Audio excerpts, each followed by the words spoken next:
You know what? The Deadly Six can stay.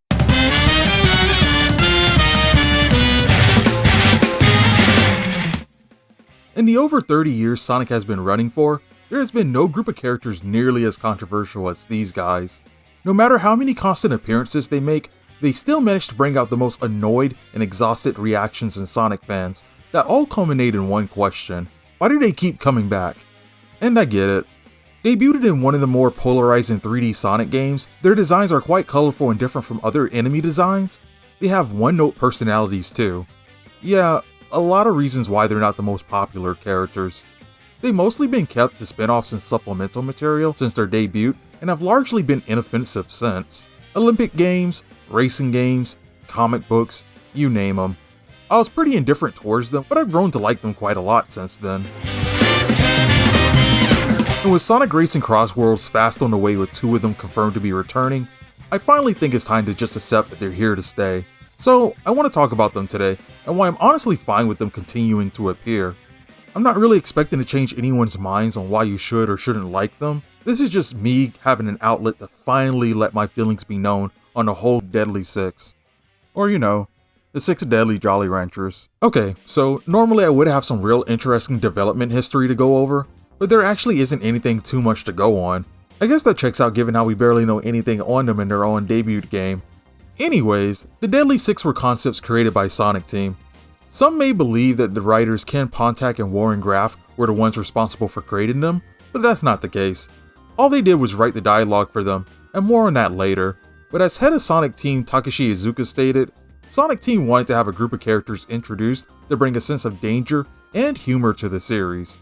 While I do think that there's some writing issues in Sonic Lost World, such as not getting enough information on the Lox Hex, the land the Deadly Six reside in, or even the forced disagreement between Sonic and Tails, I actually don't think that the way the 6 were handled in Lost World was entirely bad. Okay, it wasn't entirely good either. It's a mixed bag, but I lean towards more liking than hating. While I think the one-note personalities make the characters lack any serious nuance and individually, they aren't the most interesting to follow, I do think that when presented as a group, the Deadly Six aren't so bad. And in some cases, I actually enjoy seeing their simple personalities bounce off one another. Now, hear me out. What Iizuka wanted to accomplish with the Deadly Six, I think he was cooking, but not entirely there. When I sit back and think about a lot of the villains in Sonic, the majority that comes to mind from the games are dangerous foes. And you can never really have too many of those, but not a lot of them I would say are funny. So I get the idea of wanting to combine the 2 elements together with this group, but maybe their design should have been a bit better. I think first impressions don't really sell the whole deadly vibe as the name is supposed to suggest, but then again, I think the group's action does, which maybe that's what Sonic Team were going for. The game makes it clear that they're a chaotic group, and once freed from Eggman's grasp, their immediate goal is to hijack Eggman's plan and turn it against him to devour the life from Earth. Unlike Eggman, who can share a shed of humanity despite being an evil genius, the Deadly Six have none, especially their leader Zavok. The idea of having more than one reoccurring antagonist other than Eggman is good for making the world of Sonic feel a bit more alive. Eggman isn't just the only big threat out there for Sonic to worry about. Trust me, I enjoy Eggman as much as the next guy, and even the random one-off monsters of the week that Sonic and friends have to fight, but having an actual competent and deadly group out there with someone that can potentially rival Eggman and have his own loyal crew is a good thing. You never know when they'll show up and how much destruction they'll cause if not dealt with in time. I also like the idea that the Deadly Six are a threat because of Sonic and Eggman meddling on their territory and thus creating new enemies. I think the biggest issue to all of this just comes down to overall execution. I highlighted the character designs as one aspect that possibly didn't sell the Deadly Six completely upon their first debut, but I think another aspect is the writing behind them. Many fans believe that Ken and Warren had complete control and creative freedom writing the story for Sonic Lost World and the other Sonic games they worked on in the 2010s, but actually they had very little say in the writing process. According to Warren Graff, SEGA and Sonic Team were the ones that provided them with every word, character trait, and story point. While he admits to still enjoying his time working with SEGA and understanding how protective they were of the IP, given how important Sonic is, it paints a completely different picture as to why the Deadly Six felt the way they did. Again, many fans believed it was the writers that were at fault for creating what felt like lackluster characters, but in reality, it seems to be this is exactly what SEGA and Sonic Team wanted from the beginning. It's a bit strange at first because when you compare the style of writing we had from the previous games in the 2000s to what we had in the 2010s, you can see that previous characters introduced into the franchise had a bit more to them. They felt more well-rounded. The best example I can think of is comparing the Deadly Six to previous antagonists introduced into the franchise, such as Chaos, Shadow, or Mephiles. Previous antagonists, even if some were monsters of the week, still had some depth either in their character or how they affected those around them. But the Deadly Six aren't like that. Quite literally just walking stereotypes that you can automatically tell what they are meant to portray just by looking at them. There's no interesting backstory behind them, no philosophical ideology from them, or even emotional or engaging storytelling to make you get behind them. With the info we know now, it explains why the Deadly Six have turned out the way they have, and how unfortunately these characters were a product of the misdirection the franchise took in the 2010s. I feel if they were created sometime in the 2000s during the adventure era, or even now in the 2020s, they would have turned out differently. These two eras of the franchise feel like they understand what makes Sonic characters and the storytelling so appealing to its fans. Lastly, this does at least explain the difference in writing we're seeing in the Deadly Six from back then till now. I can only speculate here, but I'm thinking there's possibly less restrictions on the characters now, thus allowing current writers to actually do more with them than what Ken Pontac and Warren Graff were allowed back in 2013. More on the current writing later. There's some fun bits to be had in Sonic Lost World. Zavok and Zazz taunting Eggman about being a failure and his death is coming soon is great.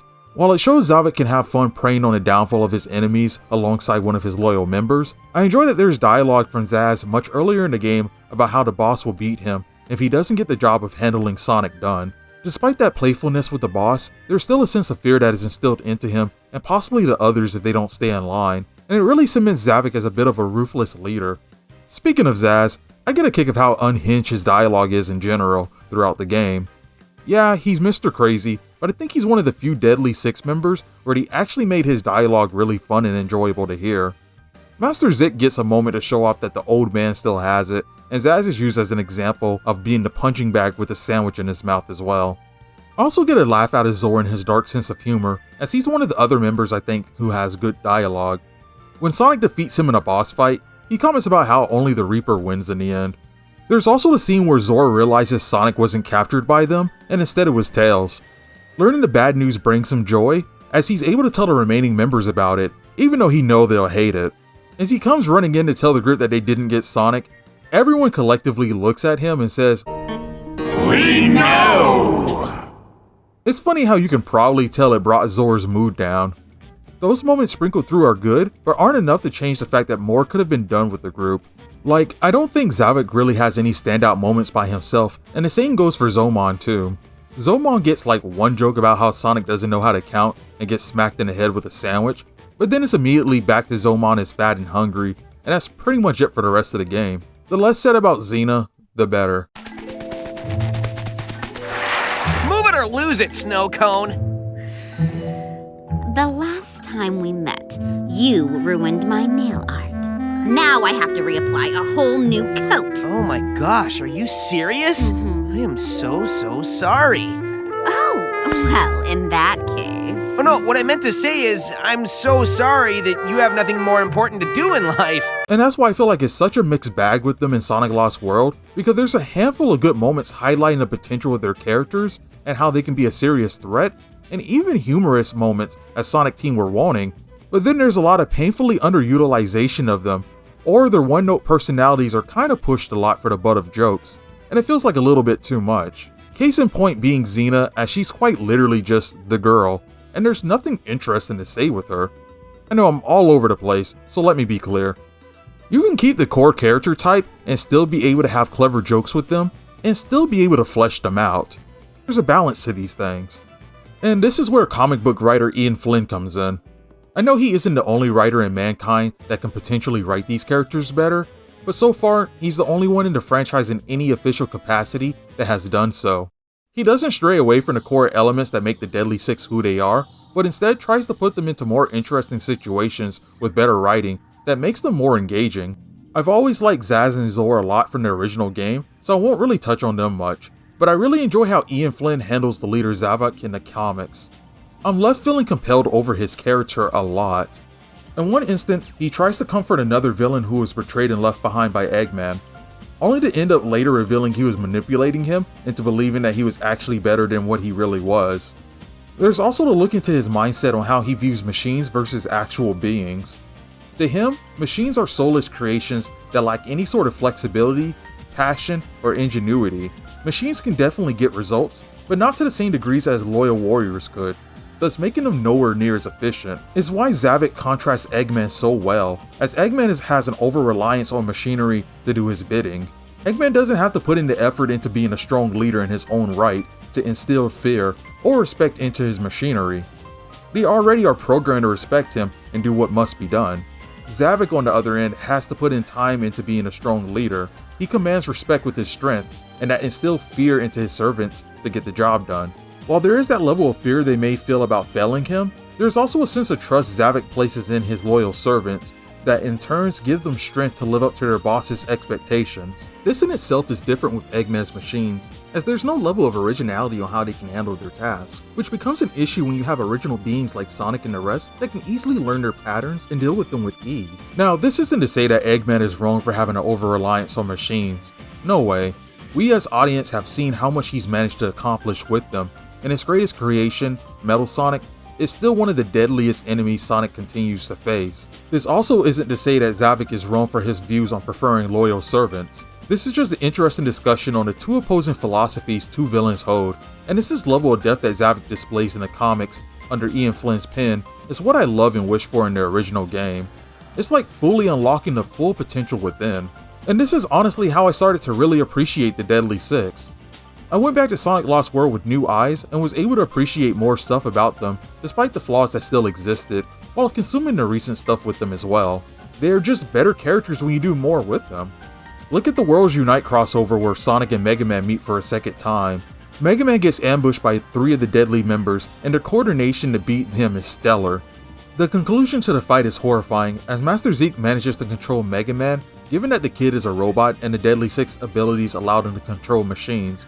And Master Zeke manages to have Mega Man blast himself in the head before they drag him away. I absolutely love this fight. This is arguably my favorite story featuring members of the Deadly Six with how they're portrayed, from both the writing and artistic perspective as well. I honestly believe that this story is the closest to encapsulating what Izuku was originally trying to accomplish with the creation of the Deadly Six. The way the characters are stylized really sells the whole Deadly namesake more than their original look in the games. And I know, it's a comic book, so it's a different medium. I'm not sure how they would be able to translate something of this style to the games, but it would be interesting to see. I also think that there's a bit of dark humor here with Zazz and the whole entire headshot line. There's a feeling when reading this story that you can actually take the members of the Deadly Six seriously. A bit of a far cry from how it is in the video games. The way Ian Flynn is able to write something like this is mind-boggling and takes serious talent, but it further shows the potential these characters have when they are under good writing. It's why I'm not a fan of the idea of just throwing the Deadly Six away and never allowing them to appear again in any sort of media. There's room for their characters to grow, and I really think that they actually add to the world of Sonic. It would be great if we got to dive more into the Zeddy race, see if the Zeddies are just naturally evil race of beings, like Zavok and the rest, or if the Deadly Six are just outliers. Maybe explore the past history between Master Zik and Zavok, as Master Zik was his master before and was once their original leader, or heck, even getting to learn more about their home, the Lost Hex. It's such a cool looking location, but there's barely anything known about it. It's obvious Sonic Team had some plans with these characters.